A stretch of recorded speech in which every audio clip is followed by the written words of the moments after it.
Actually, I'm glad to know that me and you share this because I believe that, like, looking at me, you would assume You'd think this boy loves a bread bowl. Exactly. This is a bread bowl loving fool right here. Exactly. And now you walk into Panera Bread and they're like, you want the bread bowl. Mm-hmm. And why wouldn't you think that?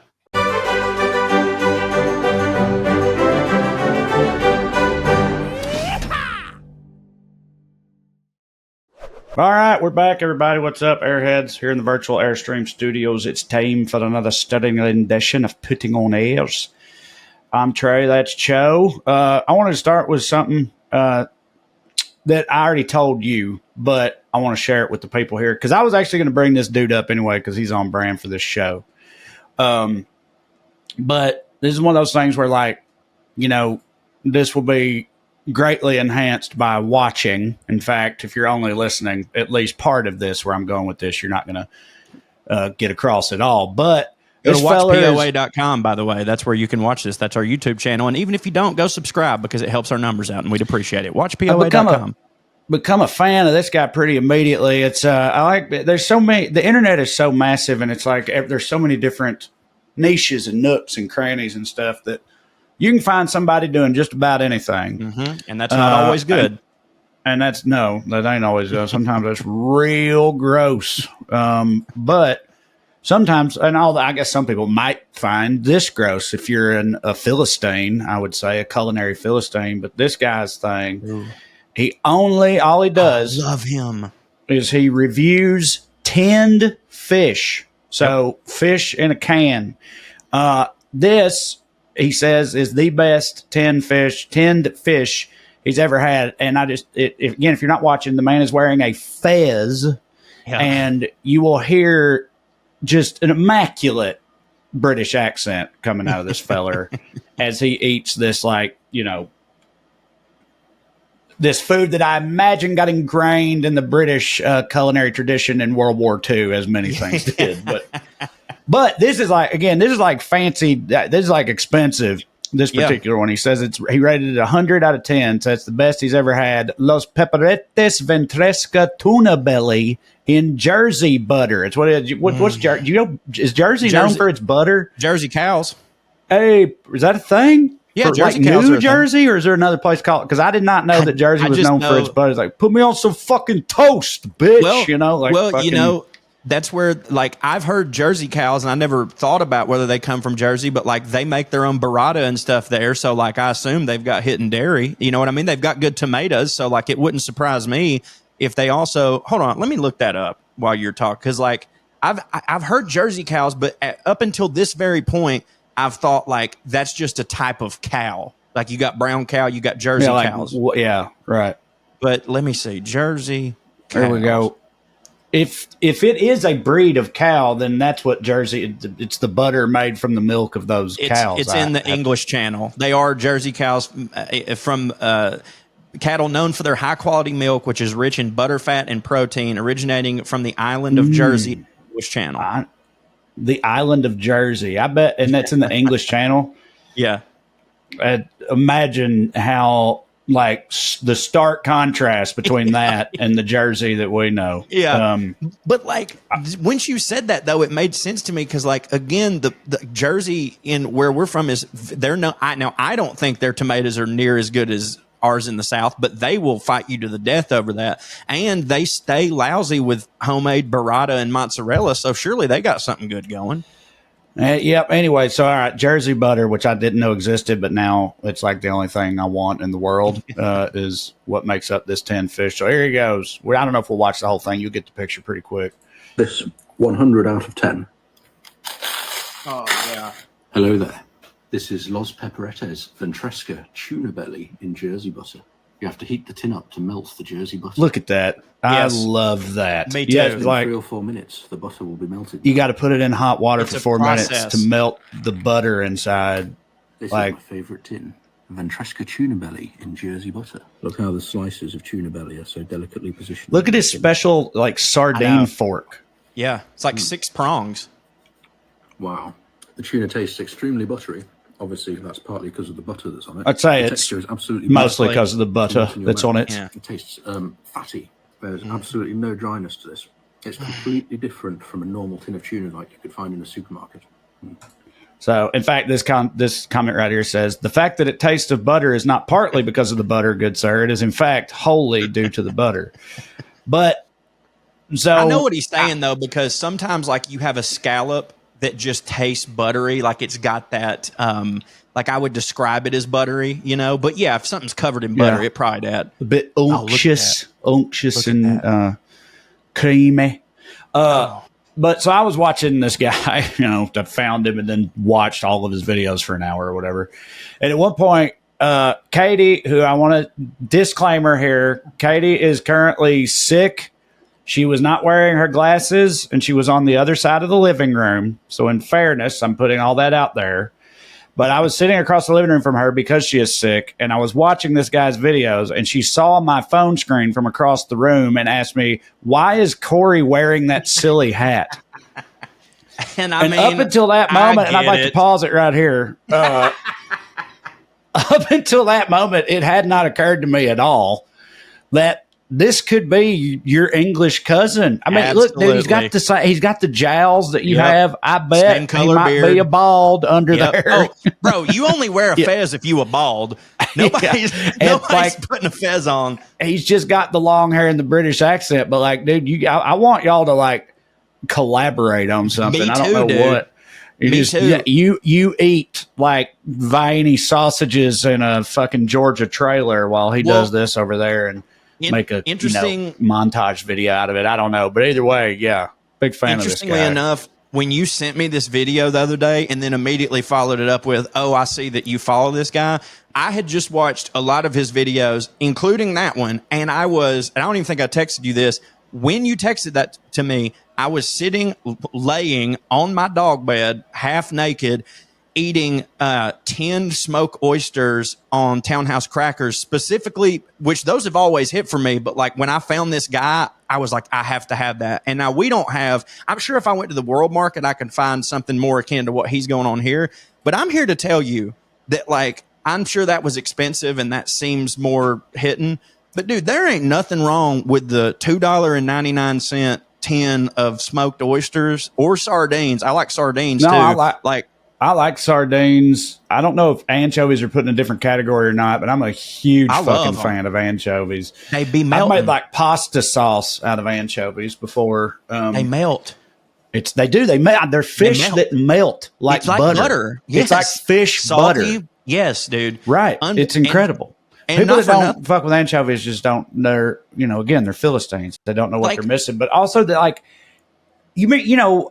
Old Ebbitt's, right? One of our favorite restaurants in the country.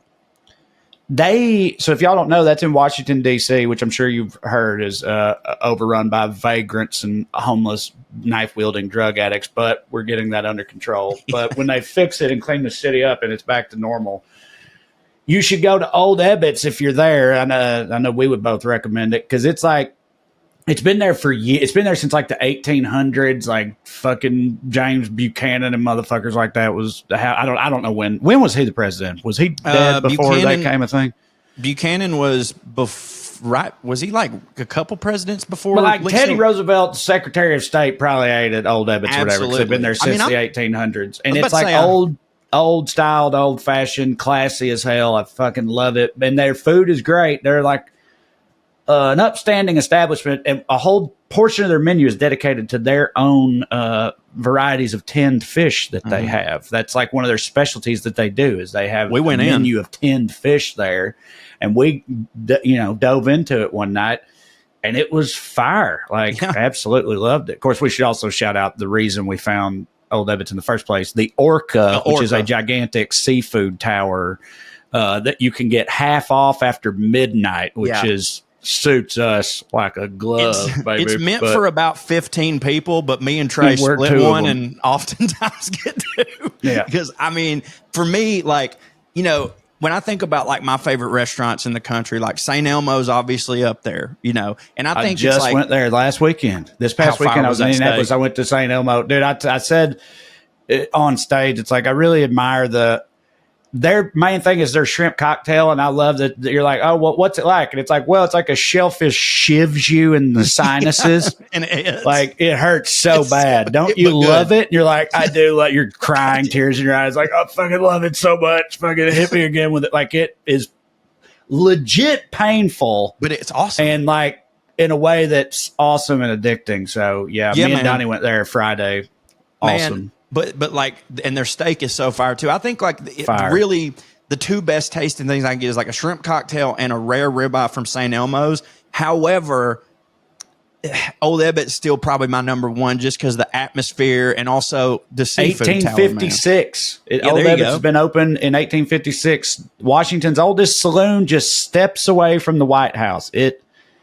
It's fire, dude. And it's such a rad place. What I've always said about it is like, not that, dude, fuck politicians, but like the atmosphere there where like you're looking around and there'll be people like me and Trae, obviously, but then you'll look and you'll see people in suits and you're like, bro, I'm enjoying this. And they're talking about nuclear secrets over here. Like it's pretty cool. Like it's cool. Like it's terrifying, but like it is cool to think about like how many of the consequential things that have happened in our country were decided over an Orca Tower at that place. And I think that adds to it. But the 10 fish is so good.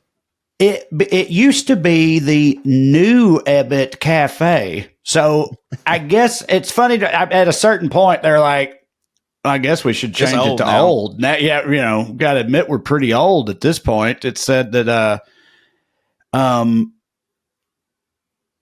it gradually became known as just Ebbitt's and then Old Ebbitt. Yeah, so it like literally just the name of it just changed as the place aged, apparently. Well, people were probably like, is this the same? Often. Like, this is Ebbitt. Is this the same? They're like, it's just like the old Ebbitts, you know, and then that stuck. I'm glad we're on this because I've had this thought in my head for years, and I want to ask you. So we've got a road where I'm from. We've got Long Hollow Road, right? And then over beside it is Old Long Hollow Road. And I find that to be so pointless because at one point, Old Long Hollow Road just was Long Hollow Road. And then they came up with a new road and were like, we can't think of no names. So they called it Long Hollow and then changed the other one to Old Long Hollow. You used to work in the government. Is there a reason for that? Is it like because of ambulances or something?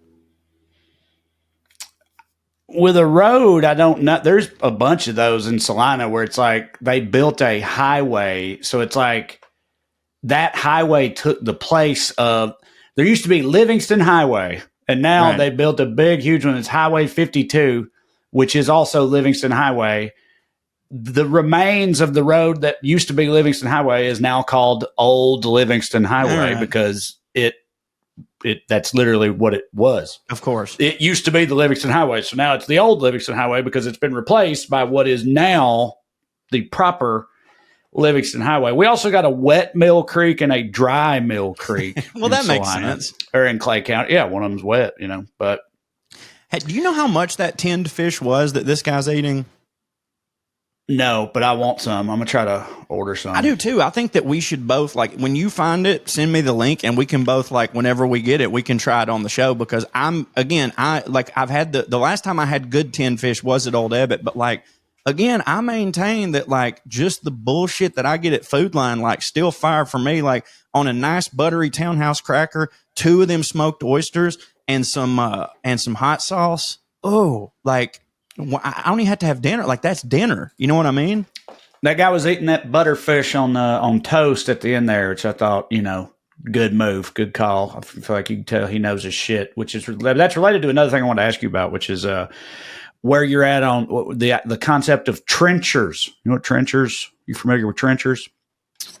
Okay, I'm going to try to use context. You're talking about something on toast, and I assume with Britain it's beans on toast. And trenchers would be the dudes that dug the trenches in Dresden, and all they could afford was toast and beans.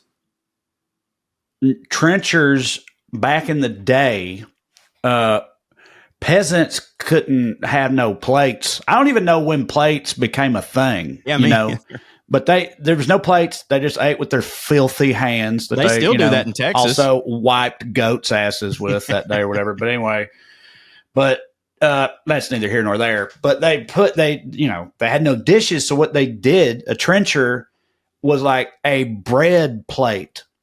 Ooh. So it's a plate made of bread that you put your fucking boiled goose onto or whatever. Yeah. And if you're lucky, mostly just like turnips and old water, but you put it on there and eat off of that with your hands, and whatever juices and stuff that there are, like, soak into that trencher bread. Mm-hmm. And you'd think, in my head, I'm like, then you get to the end and you eat the whole thing, and that's what's up.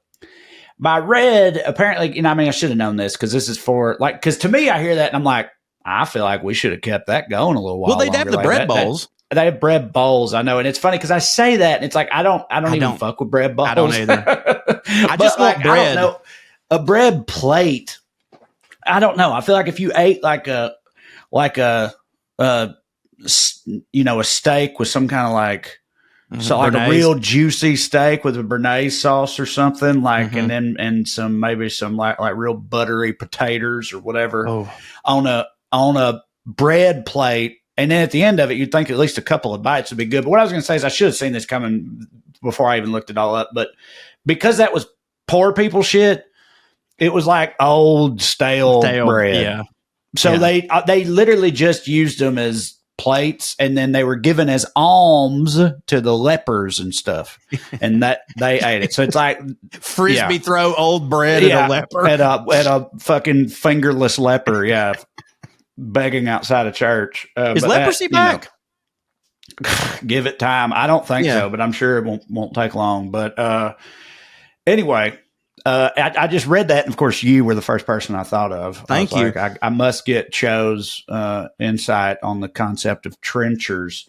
Well, I have one, and I'm glad to know that me and you share this, because I believe that, like, looking at me, you would assume You'd think this boy loves a bread bowl. Exactly. This is a bread bowl loving fool right here. Exactly. And now you walk into Panera Bread and they're like, you want the bread bowl. Mm-hmm. And why wouldn't you think that?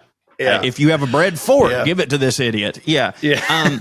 And like, obviously, if I was at someone's house and they were serving bread bowls, I'd be all for it, but I'm never going to choose it, because I would rather just have more soup in a bowl. Yes, more soup, and then give me bread so I can dip in my soup. But I don't want to me, it's like afterwards it's all sloppy and I've got to do, and I find that, like, you end up not getting as much soup, and I know it soaks into the bread, and it's like, but I can do that later. And also, I just feel like fat piece of shit. I've always thought, it's like, bro, what the shame you have to feel if you fully go in on a goddamn bread bowl. And that is too much bread for one thing of soup. Like, look, I'm not saying I ain't been to Outback Steakhouse and house 2 loaves of bread by myself, but when it comes, that's a big ass bowl of bread. Like, I would rather just have 2 tiny little baguettes to put in there, or some croutons. Again, I know this seems off brand for me, but well, me, honestly, Panera Bread sucks. Fuck Panera Bread.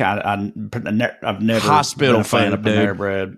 Yeah, I don't get why white people love it so much. But I'm a soup loving fool, and I'm a crackers man personally. There's some soups that, like, sure, dipping bread in it does hit for me, but I'd pretty much always prefer to have crackers with any kind of soup you can give me. So. Yeah. And it depends on what the soup is for which cracker I want. You know what I mean? Like, oyster crackers are awesome, but to me, not in every soup. You know, with chili, I probably want some oyster crackers or some Frito scoops or something like that. Frito scoops, baby. With chicken noodle soup, obviously saltines are your go-to, but I actually prefer a townhouse, because I like that butteriness, to get in there myself personally.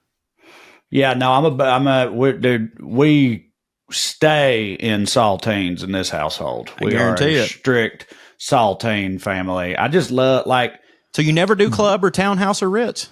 If not in my house, like, I won't buy those, no. But, like, if I'm at, like, the Delta Lounge buffet or somewhere else, I can appreciate those crackers when they come into my life. But I'm not going to bring them into my life. They are buttery, and I get that, and that hits for me. But it's just like, I'm like, just a classic. salty, like savory, whatever is, more my jam. I'm about that salt life, but. Well, these do be having salt on them. Yeah, I know, but like Not I as don't much. know. Saltines is just like crunchy salt, Yeah. but it's a cracker. Have you I don't know. accidentally ever gotten because they make saltine crackers without salt? You ever accidentally been on the wrong end of that? Hell no. You talk about a pointless endeavor. Yeah, Like, no. why? It makes Hell no no. sense. I would never allow that to happen. I wanted to show you this guy if you haven't seen him already. It's not related to anything we're talking about other than it's a British man. But some bitch wild. Okay, here we go. We're coming in after like a second into the video, and this dude's asking him how much money do you have in the bank? What you got in the bank? 7.3 million. Oh, really? Yes, really. What do you do? I was a combat pilot in the RAF for 30 years. Fair I enough. went all over the world and killed thousands of people, and it was wonderful. How much money you got? What did he say at the end? I was laughing. They deserve to die. 7.3 million. Hang on, I was back in the end, or the end part. So he was a combat pilot in the RAF for 30 years. Fair I enough. went all over the world and killed thousands of people, and it was wonderful. Because they deserve to die. Bro. I mean, you got to believe that. Otherwise, it will haunt you, I guess. Yeah, you've got whatever the opposite of PTSD Right. is. You know what I mean? Like fireworks go off and he gets a boner. Yeah, I mean, like he gets fucking the think bloodlust kicks back in.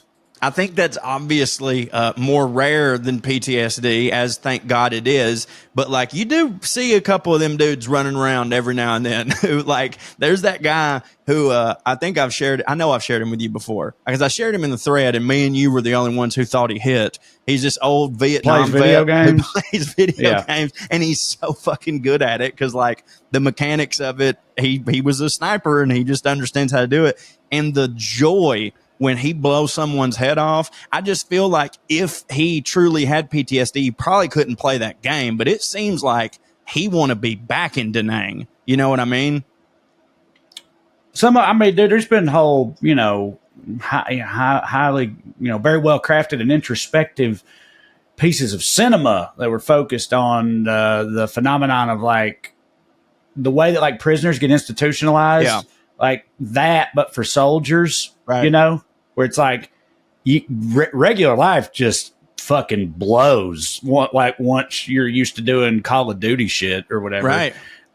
then obviously tons of them, it's the exact opposite. Again, they're For me, that wouldn't be it. tortured by the horrors of the memories of what they've done and all that stuff and suicidal and everything. But some of them though, it like they get like literally addicted to it or whatever and can't adapt to just going to the grocery store and shit. It's sort of what the Hurt Locker's about, I reckon. Although I think that movie ended up getting like Panned. It was like a darling when it came out, and I think it won an Oscar or two. It was definitely nominated for them, but it's one of those. It's like as time went on, I feel like people started going like that movie didn't hit. Yeah. Like It that was, happens.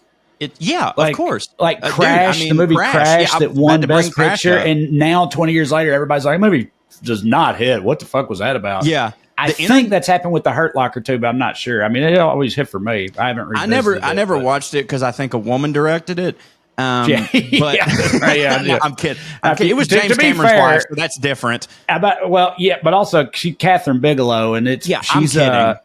I know, but she in particular, somebody just maybe Caleb Sinan or someone brought up to me that it was J.C. Sabala, another guy that opens for me. I think it was him that brought up how Catherine Bigelow, more so than any other woman filmmaker that he was aware of anyway, makes hitting movies for dudes. Right. Yeah. Because she does. Because she made like Point Break and shit, Yeah. Like, Oh, dude. you'd Interestingly never enough, know that was a woman. I'm glad you said this because there's been a lot of Twitter discourse lately. About plenty of stuff, but specifically, Natasha Lyonne. Okay, Natasha Lyonne, which we don't even have to get into the whole. She's married to a dude who's doing an AI production company, and now all of a sudden she's this person who you would think would be completely art first is now talking about the greatness of AI in films, even though that's what we just had a writer's strike about. Which that ain't even what even know that. Yeah, it was weird. Like, I don't think many people knew that. And she just all of a sudden came out, and it was sort of like in JD Vance's book where all of a sudden he started talking about cash advance places. And you're like, Right. wait, what the fuck? Like, she just randomly started talking about AI stuff. Everybody's like, man, that seems really off brand for her. Cause she was just in the Criterion closet. Like, she's and if her Criterion closet, which do you watch those? Cause I love them. No. So Criterion, as you know, they are a company that they make physical. Oh, is that the video that the Washington Brothers clip is from? Yeah. That's all I've ever seen. Jackie That Chan clip box set, rules. you know what I'm saying? It's Yeah, so right. good. I'll try to find that clip real quick because that clip's awesome. But I didn't even know please that do. was.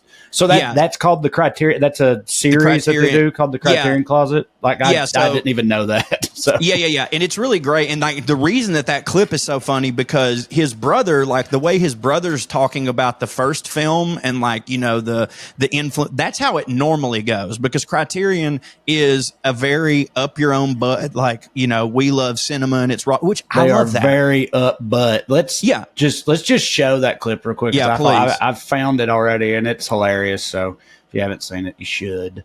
So yeah, again, I didn't even know this was the Criterion Closet because this particular clip was not the one I saw saying that because it literally says at the top of it that it's from the Criterion Closet. And I didn't want you to think I'm quite that stupid. Anyway, these are Denzel Washington's sons. The first one is Malcolm, and then in the back is John David. It's 20 seconds long. Hang on. This is between Michelle Legrand tying them together in so many ways. But if you look at Umbrellas of Cherbourg and you look at Do the Right Thing, you see artisan dialogue. So French New Wave is coming in the bag. Jackie Chan box set, you know what I'm saying? It's like I identify with both. Like that's the duality. That's like this show in a nutshell right there. Because like more often than not, I'm Jackie Chan box set. Know what I'm saying? And that part of me comes out after I've been up my own butt for so long that I'm like, dude, quit forgetting who you are as a person. But the reason that is so funny is because most of the Criterion picks are more akin to how Malcolm does it. Like everybody's in there talking about like this movie was so important to me. The thing is Criterion lets you in there and you get to take all these movies home with you. And usually everybody has a story of why like this French New Wave comes up a lot, which I don't know if I've ever seen a French New Wave movie. I know that that's a thing. French New Wave. Maybe I have, but like they'll talk about the influence of French New Wave. RZA just did one and it was awesome because he just went for 15 minutes talking about, you know, Asian films, but like both in a Jackie Chan box set, know what I'm saying, way, but also in a very like Kurosawa broke barriers. And it was great to see. But anyways, Natasha did one of those and hers was very interesting to see. Like she knows her shit, son, like really knows her shit. And it was nice to see. And because of that, she's talking about her appreciation of film and things being shot on 30 millimeter and raw. And then like randomly in interviews, she'd be talking about AI and it's so cool. And everybody's like, what the fuck? Turns out her husband just invested or started. Oh, sorry. My camera just fucked up here. Just invested in or started like an AI production company, which is not a good look. Anytime I'm trying to think of other examples because I know I've run into them, but I mean, I've thought of a like brutal and unpleasant example, but anytime like someone who hits, you find out that they're married to a person who don't hit. It's I'm always kind of like, what are you doing? And by don't hit, I don't mean just a regular person. I mean, they actively don't hit in some way. And the brutal example I thought of, and then they like stick by them too. And it's like, just upgrade to somebody that hits. Right. Cheryl Hines. Yeah. Well, but he like, to a lot of people, he hits real hard. Yeah. No. Yeah. Right. So I'm sure this guy, you know, but, like Nicki Minaj, do you know anything about her husband? I don't know. He'd be like, well, I don't know. Like, you know, sex crimes and stuff, that type of thing. I'll say allegedly, I don't know specifics of it, but it's like stuff that has come out and she's just like, you know, just rolls with it. And I'm always like, you could, like, I don't know. You should be dating like Kid Cudi or somebody. I feel like or he's just probably married anyone that's not a pederast. Doesn't that? Yeah, right. Yeah, exactly. Yeah, but like, so for her, it's like because she's revered, everybody loves her. It's like, of course. And this guy's like trying to tear the whole industry down. It's, you know, I know it's Yeah, like, and well, they love each other or whatever, but shut up. And I'm sure that she Get somebody has that some. hits. I'm sure she has some of those talking points of like, I don't judge someone for what they did in the past. He's grown as a person, yada yada, all that stuff. And like, if you're talking about like you're married to someone who like, who's the dude that plays Machete? Oh, Danny Trejo? Danny Trejo. Like, okay, Danny Trejo and some of the dudes that were in The Sopranos, they used to be connected or whatever. And it's like, yeah, if you was just like Robin and like that type of stuff, of course, like you get a second chance at life. And I believe in act twos. But if it's pedophile shit, it's like, it's not even worth being associated. Even if this person is a good person now, it's like, I don't give a fuck, dog. Like, just, it's not a good look, you know? What you looking up? Yeah. I'm trying just because, I'm trying to figure out what the thing is that he did because we're just talking about it like it was pedophilia or whatever. Well, you brought it up. So Why I said sex crime stuff. I didn't specify any kind of age thing. I don't know, but anyway, yeah. But so what's up with it with Natasha's? Okay. The reason that I wanted it has nothing to do with the AI thing, but we were talking about what's Jimmy Cameron's wife's name. I know it's not good to talk about her like that, but I can't remember her name. The James Cameron's wife, the director. Oh well, I don't think they've been married for years. What Catherine the fuck Bigelow? ever? Her. Yeah, well, I think he has a wife now, and I don't know if she's in movies or not. Well, I'm just talking about her. Like you said that she's a woman that makes movies for dudes, right? Which is cool. But the reason I brought up Natasha is because the reason all this AI stuff has been being talked about lately is because Natasha on Instagram shared on her story this old Meryl Streep quote talking about Martin Scorsese, where she's like, Martin Scorsese is amazing. He's a really talented director. I just wish that he would take an interest in a female character every now and then. And Natasha shared it in a like, yeah, girl power, whatever type of way. And of course, everybody was like, fuck you, your husband does AI and shit, right? But like, it got me to thinking like, okay, I totally like, look, Meryl Streep knows more about the gender duality in Hollywood than I ever will. And I know, and obviously it would be stupid to say that women hadn't been second fiddle in Hollywood throughout the entirety of it. However, like I personally don't think that Martin Scorsese has any obligation to make any type of movie other than the one he want to be making. That's clearly what he do. You know what I mean? Like he makes movies about mobsters, and in that world, right? In Goodfellas, like the closest you're going to get to a female character having any type of agency is Lorraine Bracco, and still she's a mob wife. They don't like that's how they. But I mean, she's great in that movie. She's awesome in that movie, and like also, gorgeous, I mean, crushes Killers it. of the Flower Moon exists. Pretty strong female character in that, won an Oscar. I just saw it got brought up that apparently this will hit for you. I'm sure you probably already know this, but apparently in Shawshank Redemption, women, the entire gender of womanry is represented with 10 seconds of dialogue in the entire movie of Shawshank. A woman speaks for a grand total of 10 seconds in that movie. And people are talking about it. It's like, well, it's a fucking prison movie. Set in the fucking the 40s 20s or 30s or whatever it was. Yeah, right. It's like, what do you want them to do? Like, it's one of the greatest movies of all time. Obviously, that was a good place to set a movie. Yeah, right. Yeah, I know what you're thinking. You're like, oh, imagine that. But anyway. I'm just saying, like, it's not a coincidence. It is, but like, that's a perfect point. Like, dude, here's the problem. The problem we shouldn't make movies about that type of thing ever because there's no like convenient way to put women into it when those are still like compelling stories that should be told. You do the women version of that also, and that's fucking totally fine. Right. Like but all the things should have a place. And it's like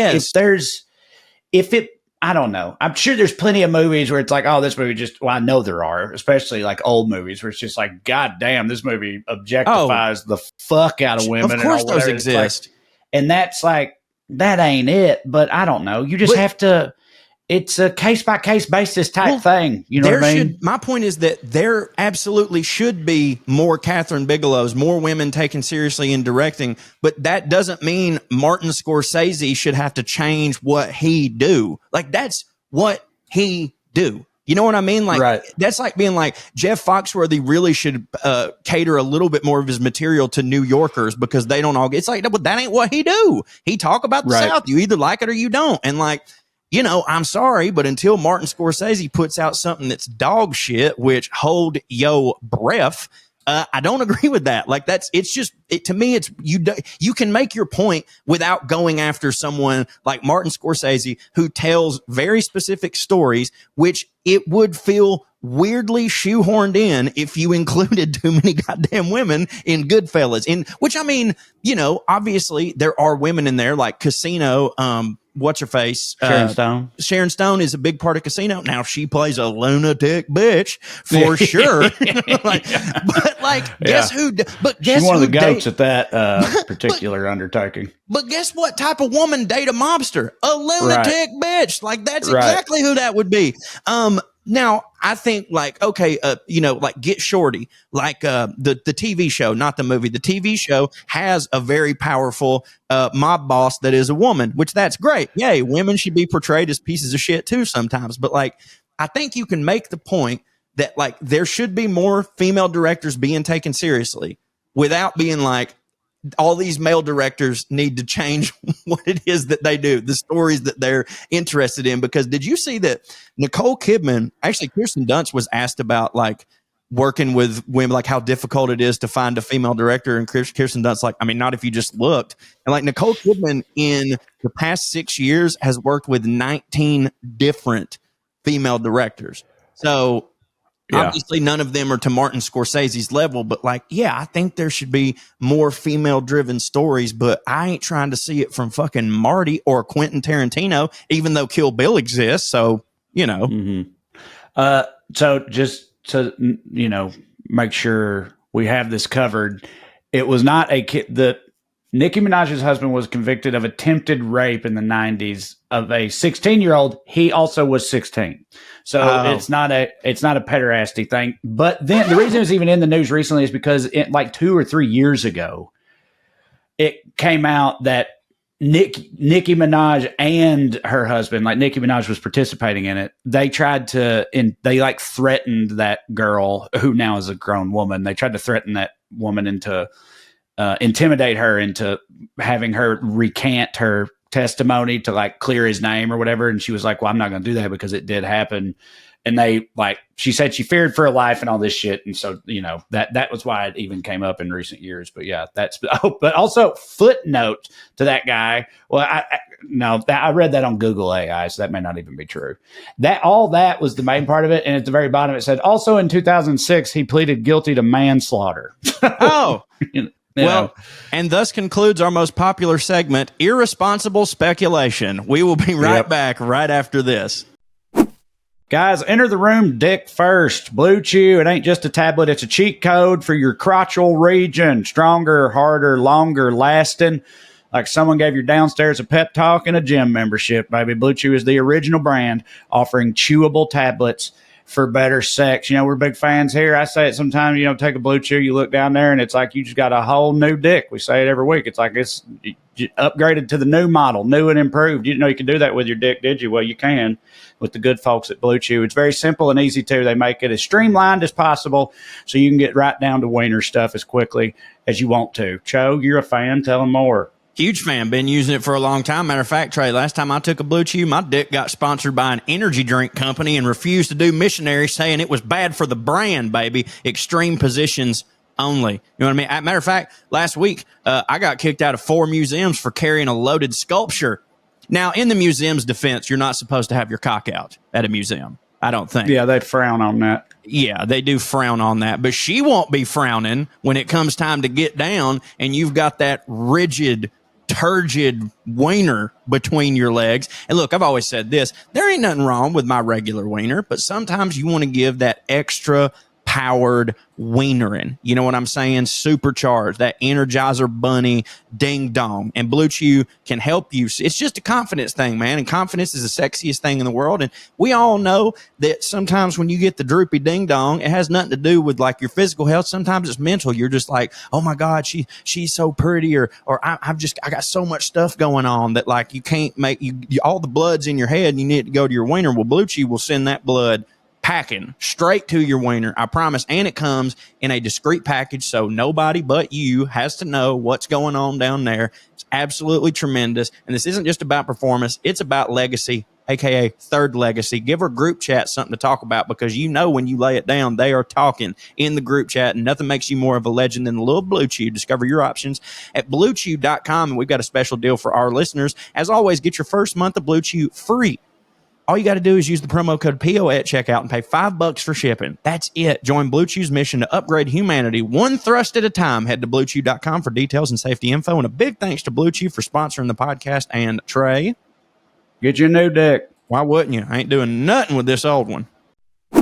Y'all, are you emotionally scarred from riding the subway and seeing a literal butt sweat print left on the seat? I mean, I know that be happening to me. I'm a sweaty boy. It's time to rethink how we're caring about the swampiest parts of our body. Get yo ass a Tushy bidet. If your manhood feels like the Florida Panhandle this time of year, great news. You can instantly refresh yourself 15 times a day. I do it more than that. Without jumping in the shower, washing with Tushy bidet transforms swamp butt into a dewy cloud. Y'all, I'm telling you, I can't be pooping at other places when they ain't got my bidet. Like, that's how committed literal pot committed. Yes. I meant that was a metaphor I meant to use. I love it so much. Like, I've never felt more clean. I don't know how I was doing this before. And I've said a bunch. I used to only think that like kings and celebrities could have bidets, but that's not true, because I have one. I've got my Tushy. I installed it myself, and it was super easy. And sometimes I go in there, squat over that thing just to read. You know what I'm saying? It's absolutely fantastic. Trae, tell them more about our friends at Tushy. I'd love to, baby. Tushy is the everyday luxury bidet that instantly transforms your bathroom habits and bottom health for the rest of your damn life. There's a bidet for every biohacking personality type. They got the Cloud Plus, which automatically deodorizes the air when you sit down. They've got the Aura, which automatically opens the seat when you enter the bathroom, says, "Fill me up, daddy." That's what I imagine it saying. Tushy's elevated bidet collection nurtures your bottom with instant warm water that never runs cold, a soothing heated seat, and UV sterilization for next level hygiene. I'm telling you, watch out, Japan. Tushy's coming for that crown, coming for the belt for the fanciest toilet things in the world. They saw what they were doing over there in Japan, doing all that fancy butt stuff. Well, that's not probably how they put bathroom butt stuff with the toilet. And Tushy was like, we need to get in on that. Americans are missing out, and I appreciate them for having that revolutionary idea. So keep your swampiest body parts fresh and cool for a limited time. Our listeners get 10% off their first bidet order when you use the code POA at checkout. That's 10% off your first bidet order at hellotushy.com. That's hello, TUSHY.com, and use the promo code POA. Tushy, make your butthole hit. For the record, manslaughter, that's not always you being a bad person, right? Yeah. Manslaughter just means like you're responsible part for someone's of a thing that happened, and then a person died. Like, because you could be getting in a fight where they started it and you kill them, and that's manslaughter. Right, but it wouldn't. Isn't that also self-defense though? Yeah, that's self-defense. Well, I think you know what it is. I think outside of fucking Con Air, yeah, dude. But I rewatched. I showed that to my sons. How not great long is ago, it? Con Air. It's awesome. It rules. It's unreal, They loved man. it. But like the setup for that movie, I don't know. They could have tried a little harder, because I'm glad they didn't. well, it's like, he's the hero. We got to have a hero who's also a prisoner on the plane. So how are we going to do that? Who has the ghost of a plantation owner coming out of his mouth? Yeah. And the way that the thing that they come up with is they have him kill two guys who are trying to like rape his wife in front of him, and they attack him and his wife with like very ill intent. He defends his wife's life, and they die. And they're like, well, you can't do that because your hands are deadly weapons. Right. Because you have special forces training. And it's like, I don't think that's how none of that worked. Like, couldn't they have just made him like, he got screwed over by the military. Well, they're not going to make the military look bad. No, they can't. I was going to say, like, military told him to kill a bunch of fucking Iraqi kids or something, and he refused, and they put him in Leavenworth. But their movie like that was old Bruckheimer. That's a Bruckheimer movie, ain't it? Of course it is. He ain't never going to not jerk off the military. But I mean, to be fair to him, they have a really good relationship. Yeah, like they give him helicopters and stuff to put in his fucking movies. So, dude, anyone that thinks that. Everybody talks about how, like, all the Hollywood liberals or whatever don't, they hate the troops and they hate the cops. I'm like, bro, like, okay, maybe in their personal life, but that's not applied to film. I promise you that, because like there is more propaganda and military propaganda. And a lot of that is literal military propaganda. When you look through the history of films, like a lot of them were, especially during times of war, like subsidized through the American military and the American government to like, hey, like Top Gun coming out right at, during the Cold War or whatever. Top Gun's a fucking like Navy pilot ad. That really recruitment hits. ad. Yeah. It rules. Right. Yeah. It's great. Awesome. And dude, I love a ton, like gay. That gay is the day is long. But dude, like so many of my favorite shows ever have been blatant propaganda, and they hit for me. Like the way I feel about cops in real life is the opposite of how I feel when I'm rooting for them in the show. You know what I mean? Granted, that's because they don't write them like actual cops, but still, whatever. I don't. Con Air, do you think that Quentin Tarantino had that scene sort of in mind when he wrote that Bruce Lee gag in Once Upon a Time in Hollywood?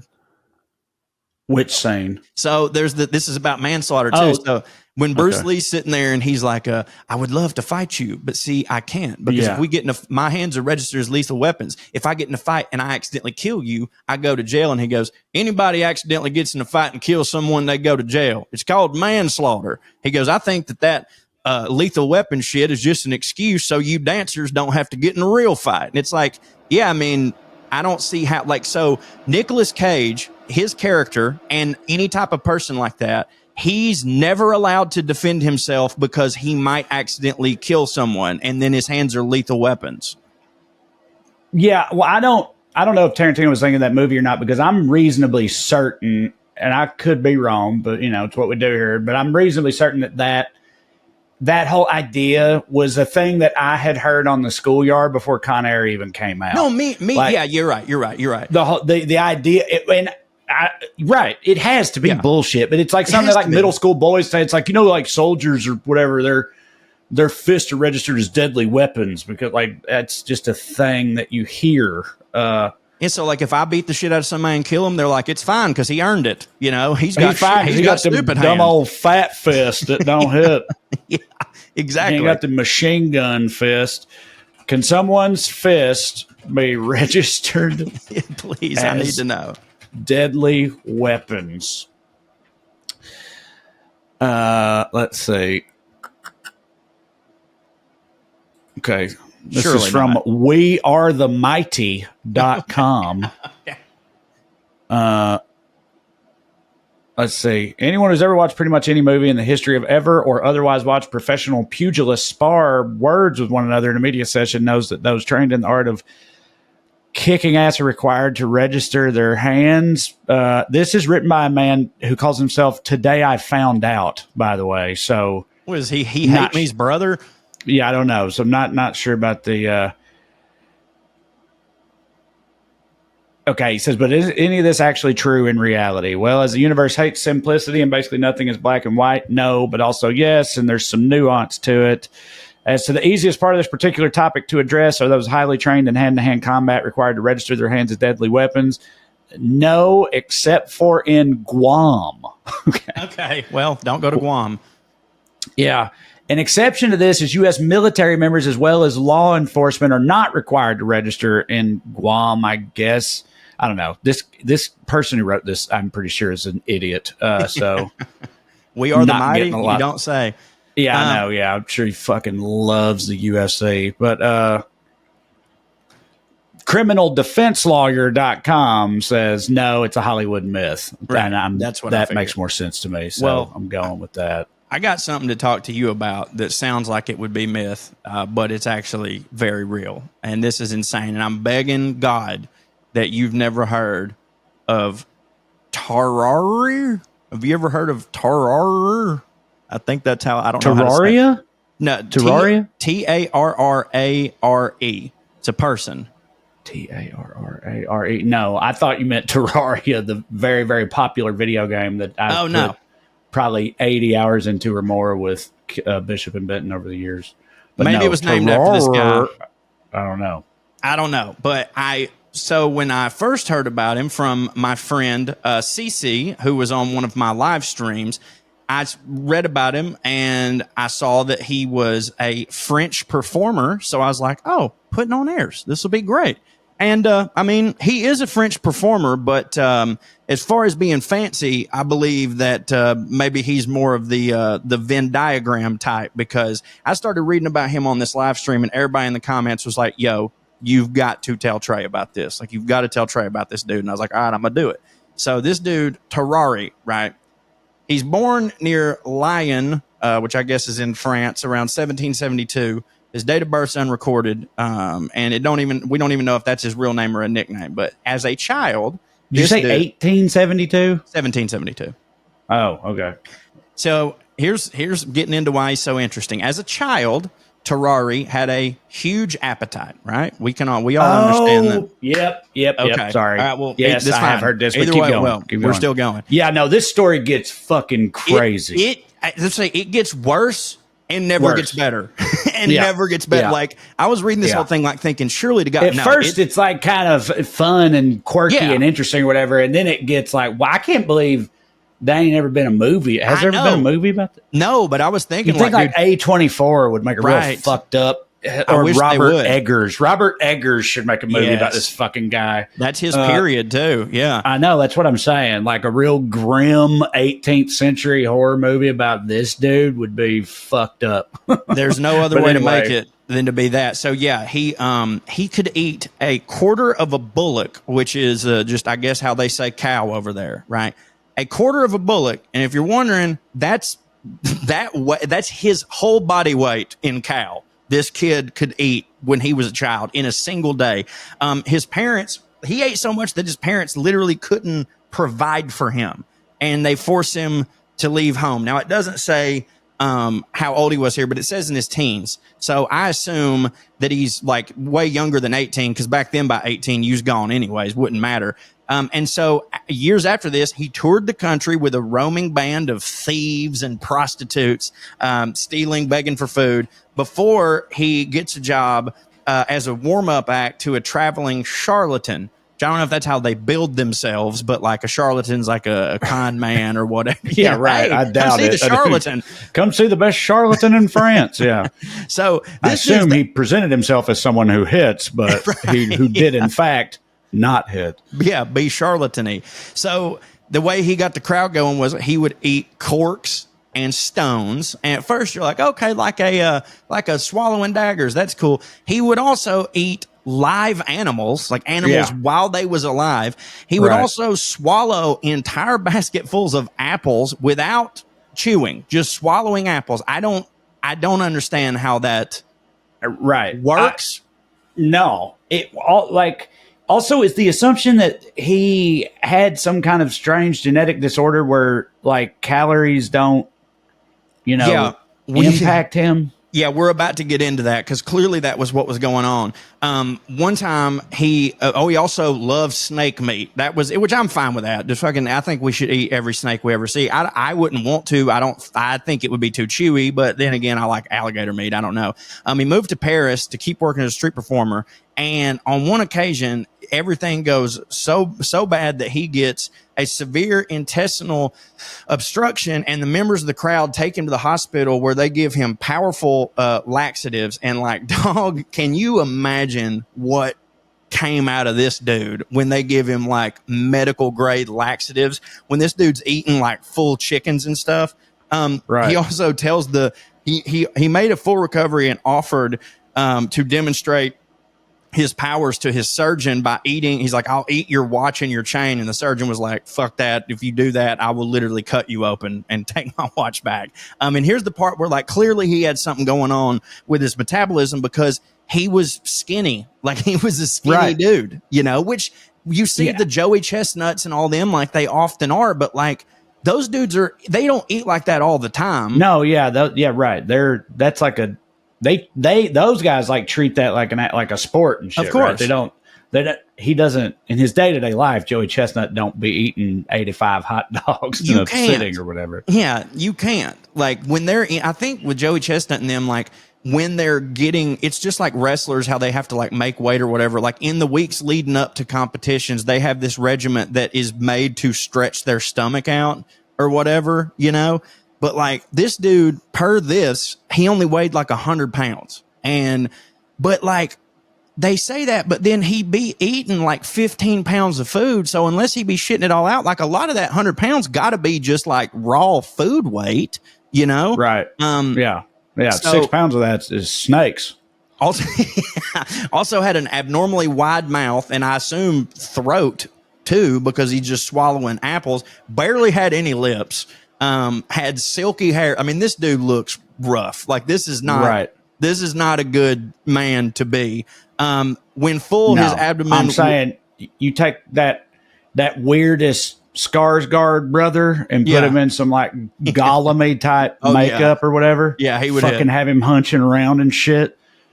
So, I'm just saying, I can't I'd watch it. Someone should get on this. Somebody called Jason Bloom and fucking A24 and tell him. I say someone, you know. Maybe like we don't also write things and want to do stuff. We're like, this could actually hit. We should someone who hits should do this. Yeah, right. Anyway, go ahead. And I've seen this in some people, like the skin of his cheeks was wrinkled and hung loosely. I've seen that in dudes that we got a dude around here, we call him the mayor. He chews tobacco with such a huge wad that if it's not in, his cheek do droop a little bit. But this motherfucker here, when his cheeks were stretched out, they said he could hold 12 eggs or 12. I don't see how 12 eggs and 12 apples make sense because they're not the same size. But like 12 eggs in your mouth that's a pretty wrinkly fucking. 12 eggs in your mouth? Like he could hold once? At once. That's how much stretched out his cheeks were. This dude is an abomination of God, son. Yeah, that's fucking wild. He sweated heavily, I bet, and he stank so much that people said that he stank to such a degree that he could not be endured within a distance of 20 paces. So, like, dude, we've smelled Drew's butt, you know, but like 20 paces is a long pace away just for a person to smell. But also, bro, if fucking 1700s era French people were talking about how bad you stank, like, god damn. Yeah, man. Imagine that. Yep. The smell was noticeably worse after he ate. His eyes and his cheeks was bloodshot. He also became lethargic, after eating a whole cow. This guy didn't care to move a bunch. He burped all the time, and you ain't gonna believe this. He had chronic diarrhea, which was said to be fetid beyond all conception, which I assume that means stank. Believe that, yeah. But despite his large intake of food, everybody said he didn't vomit a lot. Wasn't like he was bulimic, never gained weight. So the cause is unknown, but there's similar cases, where people have been autopsied and they said it might be something like hyperthyroidism, which can induce an extreme appetite and rapid weight loss and basically all the things that he had. But here's where it really starts to get fucked up. So he's on the outbreak of the War of the First Coalition, which I don't know a lot about, but that's a French thing. He joins the army, but military rations he needed the rations of like 4 fucking men, right? And so he would carry out tasks for other soldiers in return for their rations, and also would scavenge the dung heaps for scraps. So he was eating poop. He was admitted to the military hospital with extreme exhaustion. He was granted quadruple rations, but he was still hungry. So he scavenged through the garbage, the gutters, all that stuff. And then he would go into the apothecary room and eat poultices, which is hold on.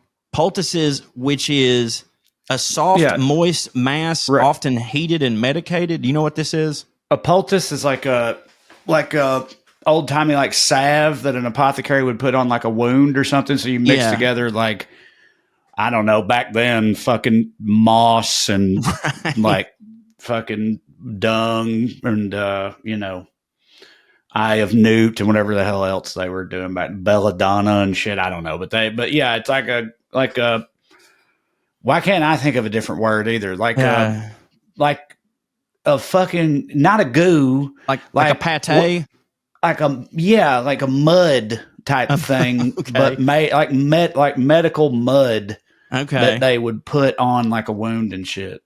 So the surgeons were like fascinated with this guy because they couldn't understand his appetite and they wanted to run tests on him and stuff. So they had a meal that was prepared for 15 people, and to see if this guy could fuck with it. And he ate the entire meal, which it says here though, I dispute that this is for 15 people because it says that the meal was 2 large meat pies, plates of grease and salt.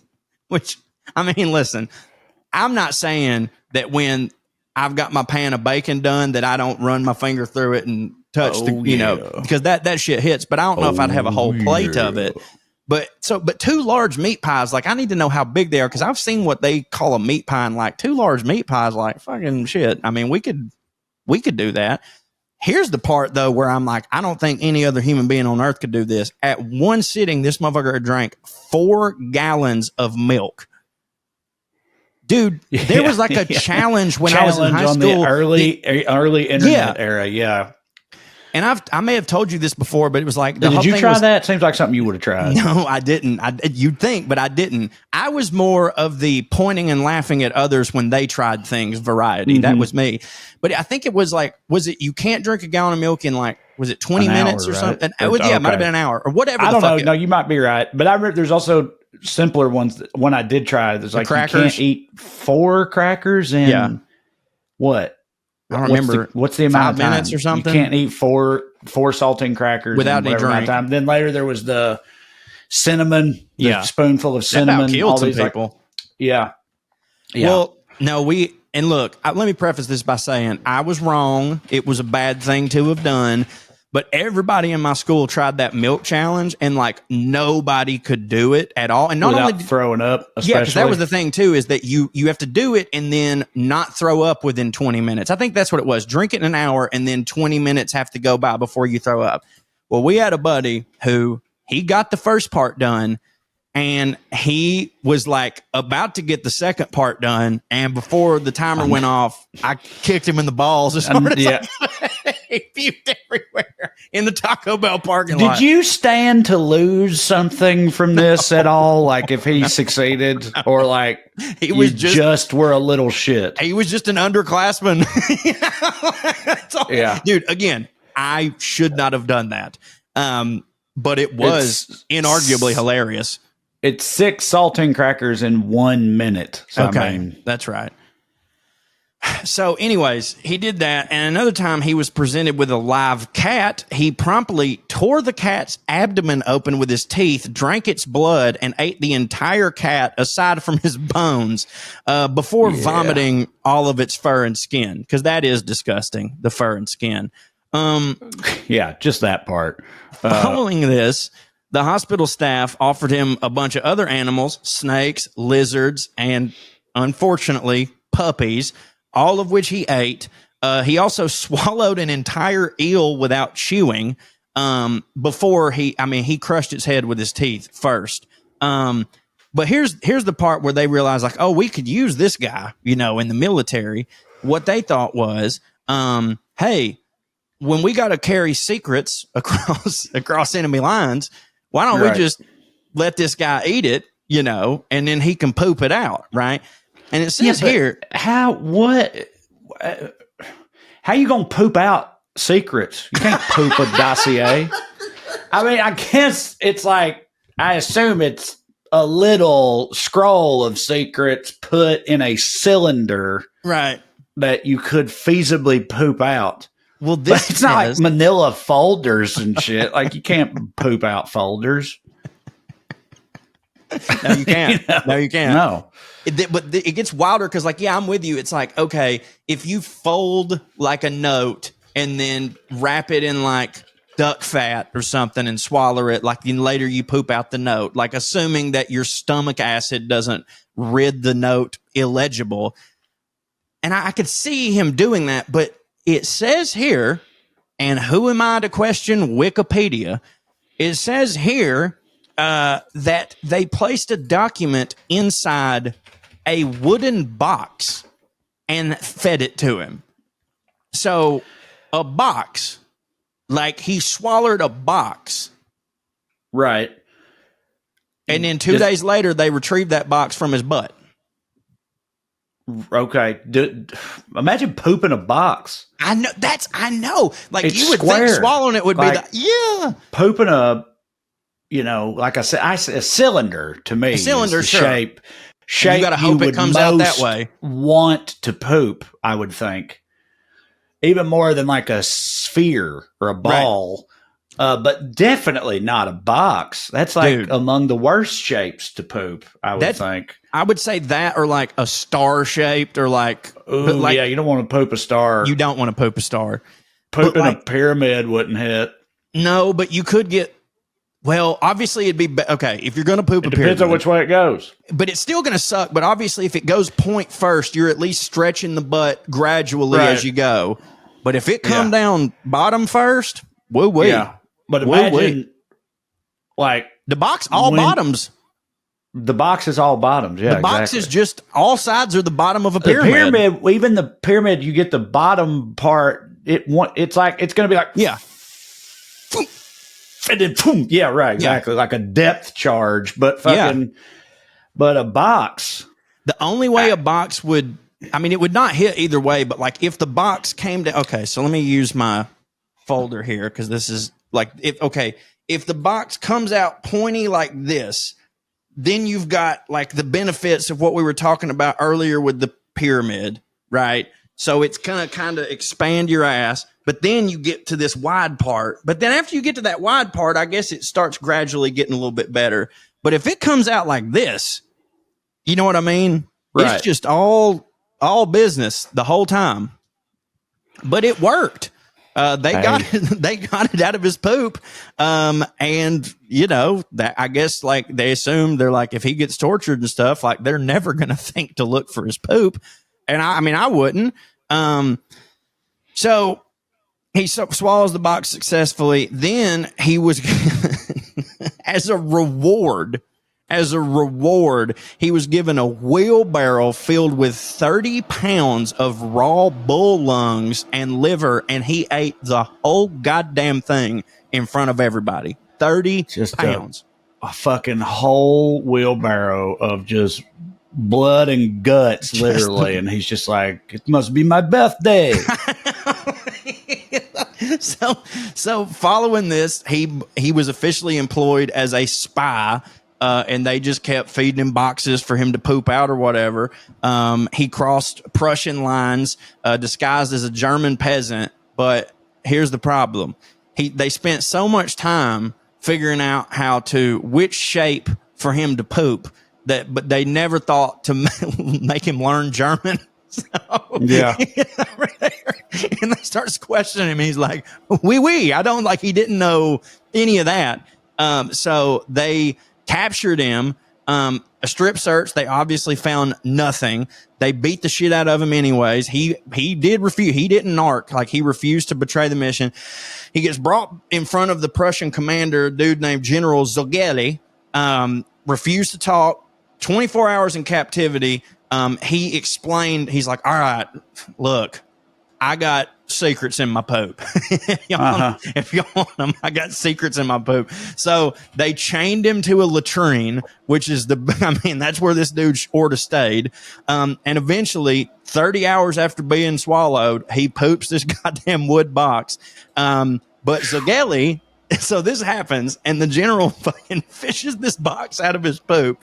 He opens this shit, and it's a dummy message. Like it was like the Joker firing the gun, and it's saying What? bang. Yeah, Why did they do that? I don't know.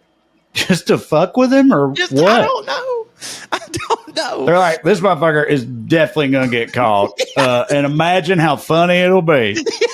Imagine the look on those stupid Huns' faces down there in Prussia when we got them digging through the most fetid shit on earth to find our secrets box. And you open it up, and we just draw like just a drawing of dick butt in there or whatever. Open it up, and it just goes, "Never gonna give you up, never gonna let you down." I mean, that is funny. It's hilarious. Well, that pissed them off, so they took him to the gallows and put a fucking rope around his neck. But then at the last minute, they were like, "No, we're gonna take him down." And then they just beat the shit out of him. So this guy, he was like, "Oh, sweet, I'm not getting hung." And then they just flogged the fuck out of him. And they released him near the French lines because I guess they were like, you know what? If this is what this guy is, he's better to us alive. Let him try some shit with this dumbass again. He after this, though, like he did not want to do military stuff anymore, which like I get. He goes to the hospital and he's like, "I just please cure me. I don't want to be like this anymore. I do not want to eat wheelbarrows full of sheep organ and shit." So the doctor gave him laudanum, which I mean that would hit. Don't give me because you know what laudanum is, don't you? Yeah, well, it was like I just know that laudanum was that era's version of like, you know, Pills. Heroin and opioids. Yeah, it's a tincture. It's a tincture of opium, which ironically, and I don't know, I'm surely they knew this then. Like, I mean, I assume it works the same way as pills do. Like that make you constipated. Imagine being this dude, but you can't poop.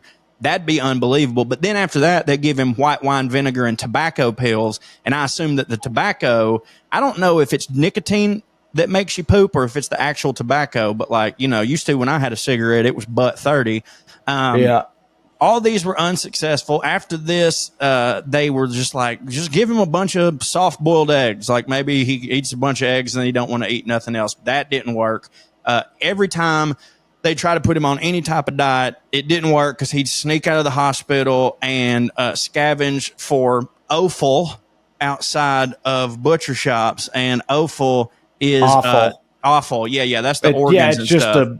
The shit parts of the which I mean animals we eat. If they cooked good, like livers and stuff, hit for me. Yeah, no, some of them hit. Yeah. Which I think like a lot of stuff souse meat and shit like that is like nothing but awful, and OFFAL awful, and I grew up eating it and it always hit for me. So there's a lot of stuff from the past that like was deemed shit back then, but now are delicacies, which I think the best example now is like oxtails. Like oxtails are now priced really high because they figured out like that's fucking bullshit though. I know it is. Like but I'm the just pricing part, I mean, I love me some oxtails. But I mean lobster's the most famous example. Yeah, they were like that was disgusting trash. Fucking water bugs, which they are, but like they hit to eat. But I think in a lot of Pacific Island nations, I think to this day, they're like, "Oh, you gonna eat lobster? What the fuck?" Yeah. But then you go to Boston, and they're like, "That'll be $80, queer." Right. But I love me a lobster roll though, and souse meat and everything in between. So yeah. Anyway. Fire. He also used to fist fight stray dogs for meat in the gutters. And then I assume ate the dogs. Right. After he knocked them the fuck out. He was caught several times within the hospital drinking from patients who were bloodletting. So he was just drinking their blood. He was also attempting to eat the bodies in the morgue. And a bunch of doctors believe that. And then some doctors were like, you know, we think that he might be. This might be a stretch. He might be mentally ill. Right. It took him this long to be like, I think something might be off with this guy. Here's the deal. That, you know, at first they're like, oh, he's trying to eat the bodies. But all this, he ends up getting kicked out of the hospital, I think, because a 14-month-old toddler disappeared from the hospital. Right. And they were just like, they're like, did you eat that fucking baby? Right. He's like, who, me? Yeah. No. Wearing the hot dog costume. Who did this? Yeah, right. Yeah. So 4 years later, in 1798, he was at the hospital, and they contacted him to notify him that a patient of theirs wanted to see him. Oh, Percy, which used to be this guy's doctor. A patient wanted to see him, and it was this guy, Tarrare or whatever. He was bedridden, weak. He told Percy that he had swallowed a golden fork a couple years earlier, and he believed it was now crammed inside of him and causing all his problems because he was very weak and he was bedridden. And he's like, Percy, please remove this. So Percy realized, like, oh no, you got tuberculosis is what you got. Right. So after all that, it's his lungs that are taking him out. A month later, he began having very bad diarrhea and died shortly afterwards. And his corpse rotted very quickly. And the surgeon of the hospital, they were like, we're not going to dissect it. But this other guy was like, no, we got to find out how this motherfucker's intestines was different from a normal person's. And also wanted to know if that gold fork was still inside of him. So when they do the autopsy, his gullet was found to be abnormally wide. So that explains a lot of the swallowing we talked about. And when his jaws were open, the surgeons could see down a very broad canal into the stomach. His body was... That's crazy, dude. You open a guy's mouth and just see his a belly plumb to his butthole. You don't look through him like a telescope or whatever. What the fuck, man? I know you only could see to his stomach, but that is still fucking nuts. Yeah, it is. They found that he was just filled with pus. His liver and his gallbladder were just fucking huge. That ain't it, dude. His stomach was huge, but also just covered in ulcers, just like barnacles. And also they ain't found the fork, which is wild because you'd think he'd remember pooping a fork out. But I don't know. Once you've pooped a box, that's true. If you can poop a box, you can poop a fork. Yeah. Not that I want to see anybody's butthole, but this motherfucker's butthole had to be something to see. But hey, going on, there is, in Wikipedia, it's always got like in popular media. I assume that there were stories about this guy, but the only one you can find here is The Glutton, which is a novel by A.K. Blakemore that recounts a macabre and Picard-esque fictionalization of this dude's life, which is described as one of the most remarkable novels of 2023. So perhaps a movie could be in the works. Yep. Because that's how it works. That is how it works. You're right. If that book was a hit in 2023, it's finally they might make it. Motherfuckers in Hollywood refuse to make a movie out of anything that doesn't start as a book, comic book, or podcast or something. Got to be IP. They got to be IP, or they'll fucking laugh you out the goddamn door. It's funny you say that. I was like, I've been working on, I know you always got a lot of projects in the fire. I'll start on a screenplay and then hate it and then start another one. But I was like working on this screenplay and I was like, man, the move would be, I probably need to write the book first, write the goddamn book first. Yeah, a lot of people do that. Goes. We're, that I had one of my pilots was for Amazon and they passed on it. And now it's purportedly will soon be in the next year an Audible original. Right. And it's like, if that, it's like, if that works, maybe the pilot's back on. Right. Yeah, exactly. Yeah. It'll be none of that, I'm sure. There's things I've thought about trying to make a comic book out of, but for that reason. But the thing is, I totally get this. I don't blame them. I understand completely. But like people in the comic book world, that don't hit for them. Yeah, I get it. You know what I mean? Like they're, if it's like, if I show up and be like, I don't really do this, but I'd like to use what you do as a stepping stone to something I actually want to do. Well, yeah, we don't like actors who just dabble in comedy just to, Right. So, and that makes me not want to do it, but it's also like, well, you could self-publish one. It's like anybody can do that. And I mean, what I'm saying? Like, you got to take some company's time, but like, obviously, like, I mean, I'm sure there's some people that scoff at the fact that me and you've written 2 books. You know what I mean? Yeah. Yeah, but I had to find some of them dumbasses that draw comics. Yeah. That ain't I didn't know that they was stupid, but I guess they is. Obviously not all of them, but that in that world, like that is the thing. And they're like, and don't even get me started on the motherfuckers that just do the letters. Yeah, they're like, like the way people talk about Marines and shit. Yeah. Like they're all eating crayons and stuff all the time. Can't even finish a panel because they keep eating the fucking... the marker or whatever. I don't know what they use to make comic books, but yeah. Well, anyway, Tarrare Yeah, Tarrare. Wild motherfucker. Bruh. Yeah, he's one of them. I didn't remember his name, obviously, when you brought it up, but once you start getting into the story, I was like, oh, yeah, because he's one of them that's like, that will pop up on Reddit or the internet or whatever every few years. And I'm always like, oh, yeah, that fucking guy. Dude, it is something else. That don't hit, dude. And no, I feel bad for the guy because, like, clearly, I do too. I mean, if you got such an insatiable, like, he could never be full. Like, I'm a fat piece of shit, but even I get full. We talked to y'all about True Classic. We're big fans over here at POA. We like the way they make clothes. Me and Cho are both oddly shaped fellers. A nice way to put it.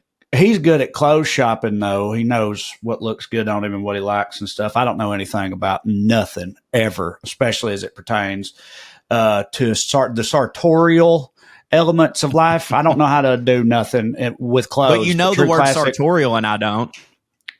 Yeah, well, that makes sense. That's on brand for me. But right. But the good folks at True Classic, they make it easy. Even if you're as clothes dumb as humanly possible, i.e. me, True Classic can still teach you how to hit, baby, with their clothing options over there. Because at True Classic, it's not just about the fit or the fabric. It's about helping guys show up with confidence and purpose every single day. You know what it's like? You get a weird, most shirts, they don't fit the way you want them to fit. The parts of you that you want a shirt to be tight on, shoulders, arms, whatever, it's not. Then the parts you want it to be loose on, big, fat, dumpy gut, it's not. It's all backwards, but True Classic fixes all that. They design shirts in a way that will accentuate your hitness qualities as a man, and they've really nailed it over there, and we are big fans. But I got to say, one thing that sets True Classic apart is they got a mission behind everything they do, from uplifting men in their day-to-day lives to giving back to underserved communities, and yes, trying to make you laugh with silly ads that quite clearly do not take themselves overly seriously. This brand leads with purpose. Joe, tell them what you think. Man, I love it. And like, yeah, I grew up going shopping with my mama, so I know a little bit more than Trae. But now that I'm older and a dad, I ain't really got time for all that. And like when I first got hooked up with True Classic and realized like, okay, this is what a large shirt should look like on me. Now I don't have to go anywhere. I just order from True Classic. Like, yep, give me every color in that. Because yeah, I'm oddly shaped, but like, dude, in True Color on my last special, I wore a True Classic shirt they sent me. It's a gray one. And like, it's the best I've ever looked in my life. But if I was to have taken that shirt off, like I was Burt Kreischer, immediately it would be like Fiona from Shrek at midnight. People go, whoa, wow. So that shirt is doing a lot of heavy lifting, and it's great. Like, it just gives you a lot of confidence. It defines you in the areas you want to. And you know, it's not just shirts, man. They got shorts, they got joggers and stuff like that. Every single one of them fit so good. They're comfortable, and it's easy to order. You can get them at Target, by the way. You can get them at Costco, by the way, but we would prefer it if you went to trueclassic.com/POA and tried them for yourself. And I think once you do, you're probably never going to go back. When I wear sleeves, it is a True Classic shirt. It's phenomenal. You should do it. So go to trueclassic.com/POA, try them for yourself, and let us know. I think you'll be pleased. As always with my life, I'm in a position right now where I'd like to lose a little weight. That's kind of ever the case for me because I don't do that. But one thing that I know would help is if I wasn't drinking so many calories. Lord knows I eat enough calories as it is. I don't need to be drinking more, you know. Also, as I get older, I'm pushing 40 now. Hangovers, it's not worth it anymore. They haven't been for years now.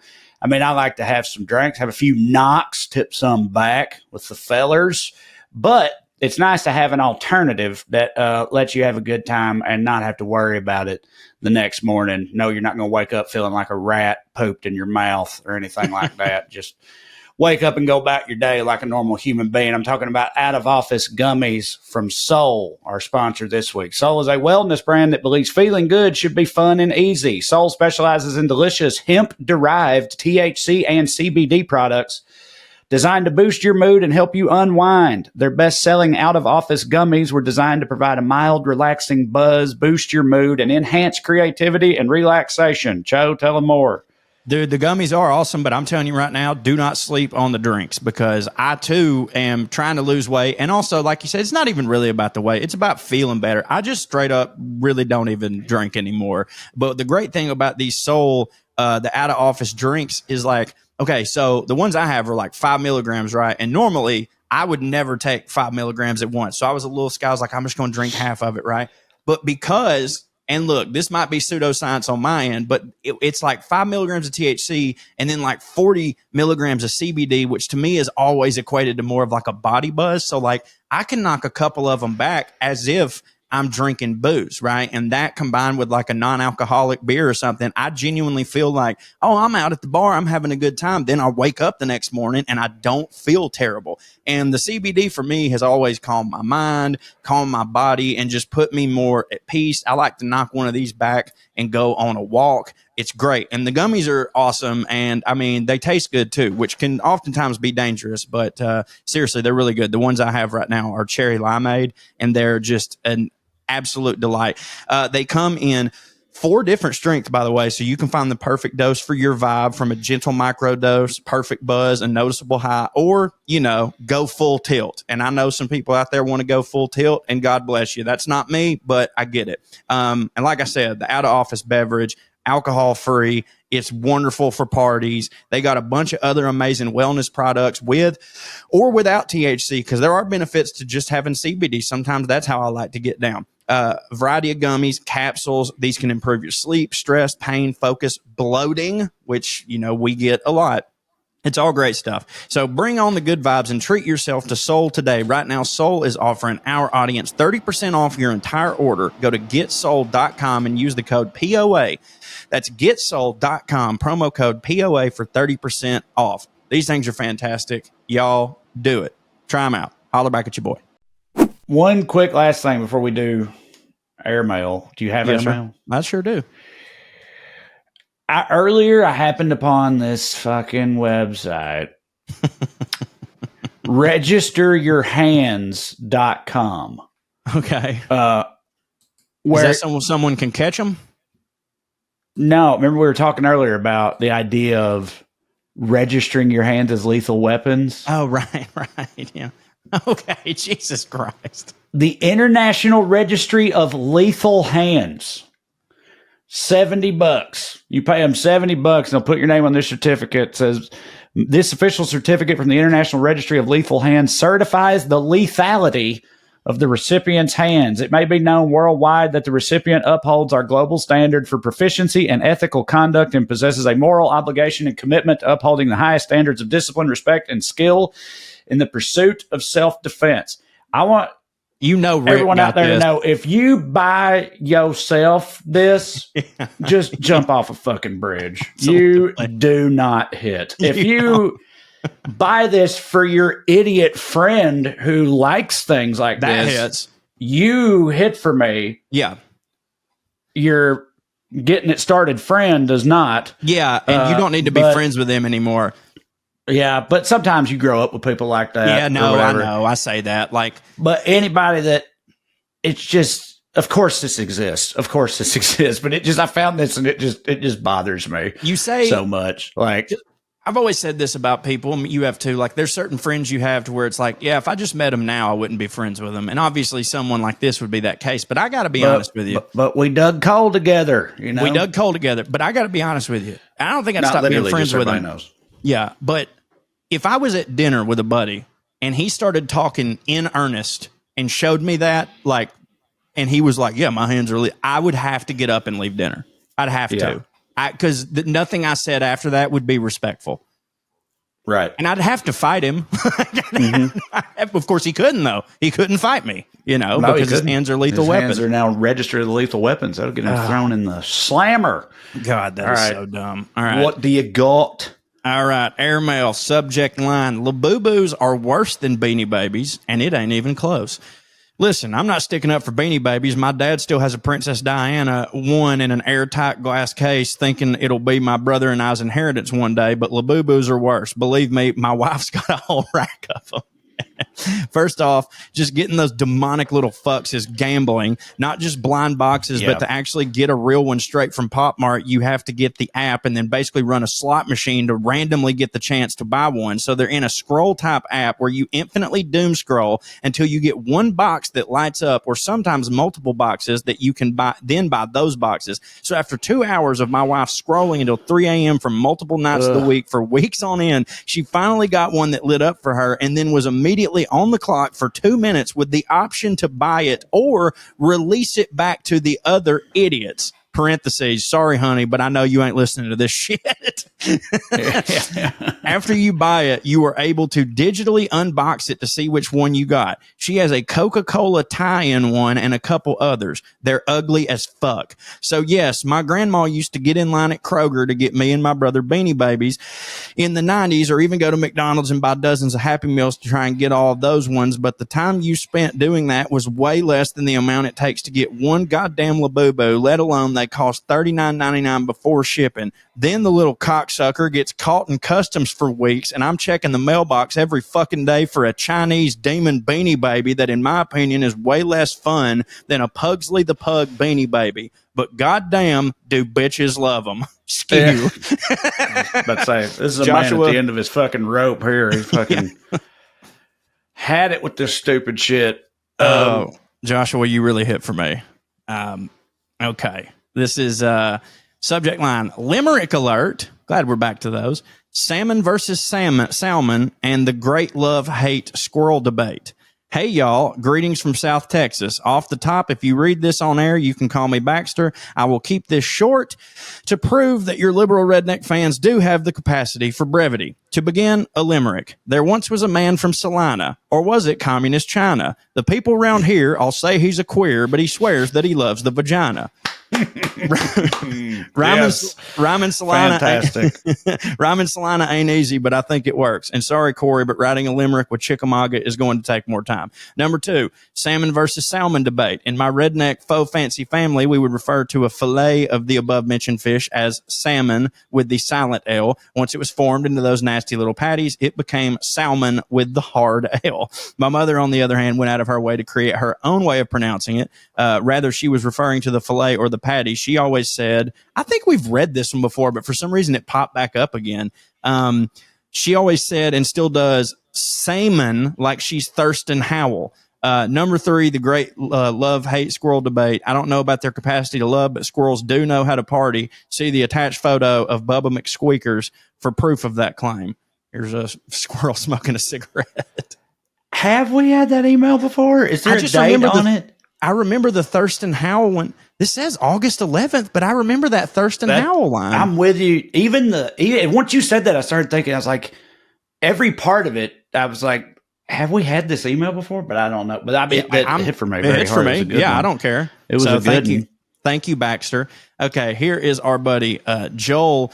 Hey, y'all, it's your number 4 fan here, Joel Kaplan. I lived in Sardinia for 2.5 years when I was between the ages of 2 and 5. My parents were evangelical preachers in a Catholic country that they thought were CIA because my father spoke both Italian and English fluently. This was the end of the Cold War. Some of my earliest memories are from there. My father spent half of his childhood in Naples and the other half in the Bronx. True spaghetti man. We got to talking about the fancy cheese called Casu Marzu, a derivative of pecorino. It's the cheese with live maggots that is only made in Sardinia and is prohibited in all of Italy, the EU, and the USA. There's a black market for it. I never ate it, but my pop says it tastes like soft gorgonzola. They put a hole in the cheese and put a couple of the maggots into it. It rots a bit, and then they eat it.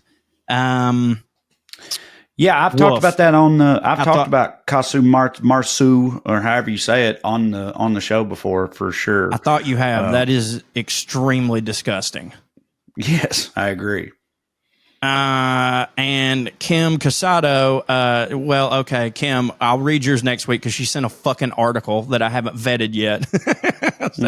She'll have more to say next week too, because we talked about buttholes today, and not just buttholes, diarrhea, fucking that eating snakes. I'm sure she's got thoughts on that. Of course. Anything You know she related does. to the GI tract, she's going to have something to say about it. So Absolutely. anyway, all right. This weekend I'm in Austin, Texas at Cap City Comedy Club. Please come see me there. Next week is St. Louis, Missouri at Helium Comedy Club. And then after that, we got upstate New York, Virginia, bunch of other places, Oklahoma City later in the year. Finally, at the end of this year, Zany's in Nashville with Corey and Drew as every holiday season, closing it out strong. But there's a bunch of other ones too. So go to TraeCrowder.com and look and see where I'm going to be.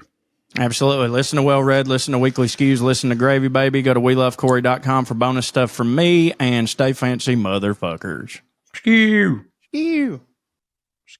Here's Lydia Lovelace. 1, 2, 3, 4, 1, 2, 3, 4. Royalty and rednecks are alike. They both like cutting and picking fights. Biscuits and baked beans where they don't belong.